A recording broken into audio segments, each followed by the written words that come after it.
सरकारमध्ये भाजपा आणि अजित पवार हे एका बाजूला आहेत आणि शिंदे दुसऱ्या बाजूला आहेत हे आपल्याला स्पष्टपणे दिसतं।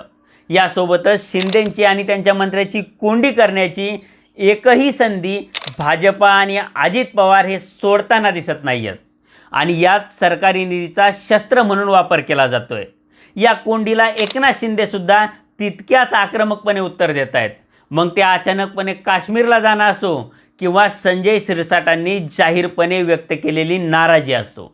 या सगळ्या गोष्टींमधून दिवसेंदिवस ही धुसफूस अधिक तीव्र होते असं दिसतंय। पण ही धुसफूस किती तीव्र झाली आणि शिंदेंची किती कोंडी झाली तरी शिंदे महायुतीतून बाहेर पडणार नाहीत। ते नाराजी व्यक्त करतील, कुरघोड्या करतील, पण सत्ता काही सोडणार नाहीत, कारण त्यांना सत्तेतून होणारा लाभ सोडायचा नाही आहे।